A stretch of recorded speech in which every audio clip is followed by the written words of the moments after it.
तो hello guys, आप सबका स्वागत है फैंटेस्टिक स्टॉक मार्केट में। तो पिछले कुछ दिनों से मार्केट में हमें काफ़ी अच्छी गिरावट देखने को मिल रही है।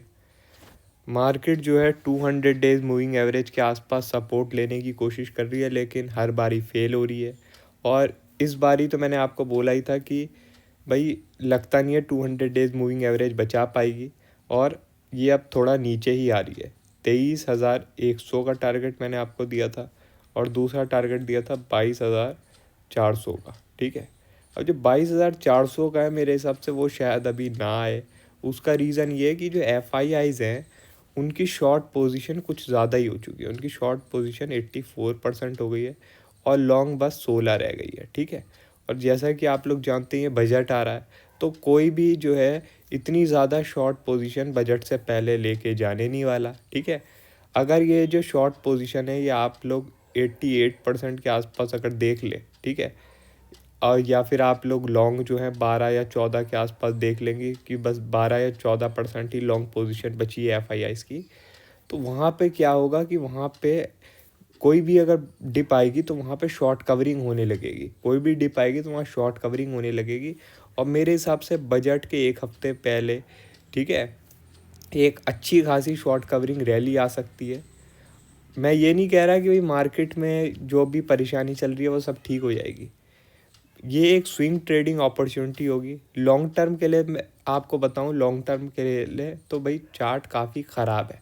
ठीक है, अब वो मैं आपको पिछले साल से बताता आ रहा हूँ कि लॉन्ग टर्म के लिए चार्ट काफ़ी ख़राब हो चुका है। ठीक है आप लोगों को एक वीडियो भी मैंने बना के दिखाई थी। अब वो मूविंग एवरेज का नाम मैं भूल गया, कि उस मूविंग एवरेज के हिसाब से जब भी इतना डिस्टेंस हो जाता है प्राइस और मूविंग एवरेज में, तो मार्केट में एक अच्छा करेक्शन देखने को मिलता है। अक्टूबर से पहले ही मैंने आप लोगों के लिए बनाई थी, सितंबर एंड के आसपास।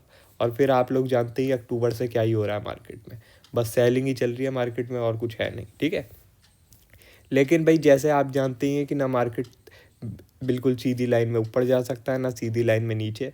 तो इसकी वजह से अभी कुछ टाइम में ही एक शॉर्ट कवरिंग की अपॉर्चुनिटी क्रिएट होगी।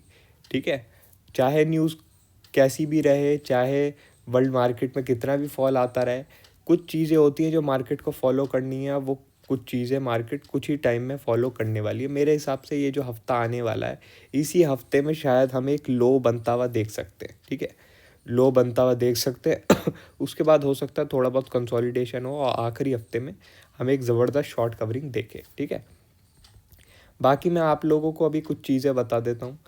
आप लोगों ने अभी शायद एक न्यूज़ देखी होगी कि आरबीआई ने वार्निंग दी है, और एसबीआई ने भी वार्निंग दी है कि इंडियन इकनॉमी ठीक नहीं चल रही है। इंडियन इकनॉमी ठीक नहीं चल रही है। अब भाई अचानक से इंडियन इकनॉमी में ऐसा क्या हो गया? अचानक से क्या हो गया? तो देखो, आपको मैं एक सीधी बात बताता हूँ। भाई जो बैंक हैं उन्हें पैसा नहीं मिल रहा है, बैंकों को पैसा नहीं मिल रहा है। ठीक है, जबकि अभी इंटरेस्ट रेट काफ़ी ऊपर है। एफडी में आप लोग देखें तो भाई 7-8% आजकल मिल रहा है। ठीक है, सीनियर सिटीजन को 8% भी मिल जाता है, मगर तब भी एफडी में पैसा नहीं आ रहा है। ठीक है, और अब आने वाले टाइम में क्या होने वाला है भाई, इंटरेस्ट रेट कम होने वाले हैं। ठीक है, इंटरेस्ट रेट कम होने वाले हैं। और इन्फ्लेशन की बात करें तो भाई इन्फ्लेशन भी ऊपर बनी हुई है। अगर भाई इंटरेस्ट रेट कम हुए तो लोग ज़्यादा खर्चा करेंगे, लोग ज़्यादा लोन ले पाएंगे, तो इन्फ्लेशन और ऊपर हो जाएगी, मुसीबत और बढ़ जाएगी। तो यहाँ पर दोनों तरफ से परेशानी चल रही है कि भाई इंटरेस्ट रेट अगर कम कर दिया तो बैंकों को पैसा ही नहीं मिलेगा, बैंक पूरे डूब जाएंगे। ठीक है, दूसरी बात, अगर इंटरेस्ट रेट कम कर दिया तो भाई जो है आपका इन्फ्लेशन शूट अप कर जाएगी। और तीसरी बात, अगर इंटरेस्ट रेट ऊपर ही बनाए रखे तो भाई लोग वैसे ही कोलैप्स हो जाएंगे। इंटरेस्ट दे दे के उससे ही कोलैप्स हो जाएंगे। लोगों की परचेजिंग पावर कम हो चुकी है, चीज़ें कम बिकेगी, तो वैसे ही बिजनेस डाउन हो जाएंगे। ठीक है, तो यहाँ पर हर तरह, मतलब हर तरफ खाई है। ठीक है, जैसे बोला जाता है ना कि भाई आगे भी खाई है और पीछे भी खाई है, तो ये स्थिति बन चुकी है इस टाइम। ठीक है, और मैं आपको बता देता हूँ ये कोई बड़ी बात नहीं है, कोई ऐसी चिंता करने वाली बात नहीं है कि भाई क्या हो रहा है हमारी इंडिया के साथ, ये तो सब गलत है। इस टाइम पूरे वर्ल्ड में ही ये चीज़ चल रही है। ठीक है। मैं कोई सरकार को डिफेंड नहीं कर रहा हूँ, आप लोग सोचिए कहीं मैं जो हूँ एक सरकार का भक्त हूँ इसलिए मैं बोल रहा हूँ। आप लोग जानते हैं मैं तो सरकार का बिल्कुल भी भक्त नहीं हूँ, मैं तो हमेशा बुराई करता हूँ जब भी मुझे दिखती है, ठीक है। मगर जो चीज़ है वो है कि इस टाइम पूरी दुनिया में ही परेशानी चल रही है, ठीक है। पूरी दुनिया में परेशानी चल रही है। यूएस में भी आप लोग देखें फ्राइडे के दिन काफ़ी बड़ा फॉल आया। क्यों आया? क्योंकि वहाँ पे जो वहाँ का सेंट्रल बैंक है उसने ये बोला कि इंटरेस्ट रेट हम शायद ज़्यादा कट ना करें। क्यों? वहाँ तो इन्फ्लेशन कम हो गया तो कर देना चाहिए था। भाई जो ट्रम्प साहब आ रहे हैं उनकी नीति ऐसी है कि इंटरेस्ट जो मतलब इन्फ्लेशन है वो कम नहीं रह पाएगा, वो इन्फ्लेशन वापस से शूट अप करा देंगे। और उन्होंने शूट अप करा दिया तो भाई वापस से बैंड बज जाएगी। तो इसलिए अभी वो हाल फिलहाल इंटरेस्ट रेट ज़्यादा कम नहीं कर पाएंगे। तो इसलिए ही ये जो इतना ऊपर गया था नैस्डैक्स और डाउ जोन्स, ये सब पिट रहे हैं, अब वापस से पिट रहे हैं। और मैं आपको बता दूं अभी इन्हें काफ़ी पिटना है, ऐसा नहीं है कि अभी इनकी पिटाई ख़त्म हो गई, अभी काफ़ी पिटना है। अगर आप लोग मंथली चार्ट खोलेंगे तो अभी तो भाई एक रेड कैंडल बनी है, ठीक है। अभी एक रेड कैंडल बनी है, कम से कम यहाँ तक आएंगे 20 मूविंग एवरेज। 20 मूविंग एवरेज का मतलब क्या हुआ, कितना फॉल अभी बाकी है मिनिमम, वो ये है लगभग 7% का तो मिनिमम फॉल बाकी है, ठीक है। अब देखो सीधी लाइन में तो कुछ होगा नहीं, सीधी लाइन में कुछ होगा नहीं, लेकिन इवेंचुअली आप लोग ये 20 मूविंग एवरेज टेस्ट होता हुआ देखेंगे।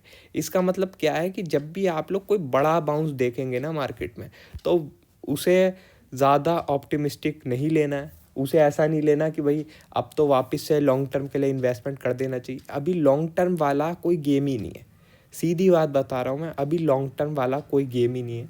अभी अगर आप लोगों को कोई भी ट्रेडिंग करनी है तो स्विंग ट्रेडिंग कीजिए, ठीक है। स्विंग ट्रेडिंग कीजिए और आप लोग अपना जो व्यू है वो 10-15 दिन से ज़्यादा का ना बनाइए, ठीक है। अगर आप लोग ऐसा करेंगे तो पैसा बना लेंगे। अभी ट्रेडिंग की मार्केट चल रही है, ठीक है। जब भी विक्स आपका जो है ना 14 से ऊपर होता है तो आपका ट्रेडिंग की मार्केट बनने लगती है। वैसे तो मैं आपको सही बताऊं तो 16-17 का अगर विक्स मिलता है तो असली ट्रेडिंग की मार्केट होती है, लेकिन तब भी अगर 14 के ऊपर भी रहता है विक्स तो आपका ट्रेडिंग की मार्केट रहती है। लेकिन 14 के नीचे जब भी विक्स रहता है ना, 14 के नीचे जब भी विक्स होता है तो आप लोग ट्रेडिंग बिल्कुल स्टॉप कर दीजिए, ठीक है। क्योंकि फिर आप लोगों को ट्रेडिंग में इतनी अपॉर्चुनिटी नहीं मिलेगी जितना आप लोगों को इन्वेस्टमेंट में मिल जाएगी। पिछला साल आप लोगों को पता ही है कि विक्स आपका कितना डाउन हो गया था और मार्केट ने कितना कितना रिटर्न दिया इन्वेस्टर्स को, ठीक है। तो ये कुछ चीज़ें जो है ना इंसान को दिमाग में रखनी चाहिए। ना आपका सारा मौसम इन्वेस्टमेंट का होता है, ना आपका सारा मौसम ट्रेडिंग का होता है। अगर आप लोग ये थोड़ा बहुत फ़िल्टर डाल लेंगे अपना ट्रेडिंग और इन्वेस्टमेंट में तो काफ़ी ज़्यादा बेहतर कर पाएंगे, ठीक है। तो यहाँ पे मैंने आपको बता दिया कि बैंकों की तो वाट लगी हुई है, साथ में एक पॉलिसी की बात भी कर लेते हैं कि भाई ये चर्चा आ रही है, ये रूमर चल रही है कि एफडी पे शायद 15% का टैक्स लगा दिया जाएगा। अब जैसा कि आप लोग जानते ही भाई बैंकों को तो पहले ही डिपॉजिट नहीं मिल रहा भाई। अगर तुमने एफडी पे टैक्स बढ़ा दिया, एफडी पे टैक्स बढ़ा दिया तो भाई बैंक कहाँ जाएंगे। तो शायद इसी वजह से आप लोग देख रहे हैं बैंक निफ्टी की बहुत ही ज़्यादा वाट लगी हुई है, बहुत वाट लगी हुई है। रुपए अगर आप लोग देखें तो भाई हमारा इंडियन रुपया पहुंच चुका है कहाँ पे, 86 के आसपास पहुंचा था, ये रहा 86.1 पहुंच गया भाइयों, 86.1, ठीक है। अब ये 86.1 जो रुपया पहुंच रहा है वो आईटी स्टॉक्स को थोड़ा मदद कर रहा है, तभी आप लोग देख रहे हैं आजकल आईटी स्टॉक्स थोड़ा सा ऊपर बने हुए हैं। लेकिन मैं आपको बता दूं ये आईटी स्टॉक्स भी ऊपर नहीं रह पाएंगे, इन्हें भी पिटना है, ठीक है। तो कोई ये सोचे कि भाई आईटी में ही घुस जाता हूँ, नहीं भाई नहीं, आईटी को भी पिटना है। ये अभी थोड़ा बहुत डिफेंस की तरह काम कर रहा है। अभी क्या है कुछ सेक्टर से पैसा निकल रहा है तो आईटी में जा रहा है। यहाँ पे डिविडेंड भी अनाउंस हो रहे हैं, अच्छे डिविडेंड अनाउंस हो रहे हैं, तो थोड़ा बहुत डिविडेंड हार्वेस्टिंग भी चल रही है, ठीक है। तो इसलिए आईटी स्टॉक्स तब भी थोड़े बहुत ऊपर बने हुए हैं, लेकिन इन्हें भी पिटना है। ये आप लोग अपने दिमाग में रखना, पिटना इन्हें भी है, ठीक है। अभी मार्केट का हालात ठीक नहीं है मेरे हिसाब से, जो है इस साल मार्केट के हालात ज़्यादा ठीक भी नहीं होंगे। मार्केट इस साल आप लोग अगर ऊपर जाता हुआ भी देखेंगे तो थोड़ा सा रेंज में देखेंगे, जैसा आप लोगों ने 2022 में देखा था कि भाई मार्केट जो है ऊपर भी जाती थी तो वापस फॉल कर जाती थी, ऊपर भी जाती थी तो वापस फॉल कर जाती थी। तो ऐसा कुछ हम इस साल भी देख सकते हैं कि भाई एक ऐसा कोई रेंज वेंज बने, उसके हिसाब से फिर हम लोग थोड़ा बहुत करेक्ट हों, ठीक है।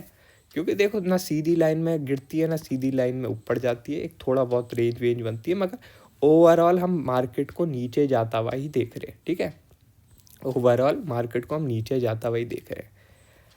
अभी हाल फिलहाल मैंने आपको बता दिया कि भाई करंट मार्केट के हिसाब से तो भाई मुझे ज़्यादा फॉल नहीं दिख रहा है, क्योंकि एफआईआई डाटा काफ़ी शॉर्ट हो चुका है और वहाँ पे एक शॉर्ट कवरिंग आएगी। ओवरऑल भी मैंने आपको अब पिक्चर बता दिया कि ओवरऑल पिक्चर के हिसाब से काफ़ी नीचे के लेवल दिख रहे हैं। तो अभी कोई भी बड़ा लॉन्ग टर्म इन्वेस्टमेंट के बारे में ना सोचे। कोई भी अगर आपको इन्वेस्टमेंट भी करनी है तो स्विंग ट्रेडिंग के पर्पज़ से कीजिएगा। ठीक है, कि आपने भाई 15 दिन 1 महीना इसके हिसाब से कर लिया तो ही आप लोग पैसा कमा पाएंगे, वरना ज़्यादातर लोग फंसेंगे और कुछ नहीं। ठीक है, बाकी और कोई भी अपडेट होगी मैं आपको टेलीग्राम में बता दूंगा। वीडियो अच्छी लगी हो तो लाइक कर देना और चैनल पर नए हो तो सब्सक्राइब कर देना। आज के लिए बस इतना ही। Thank you.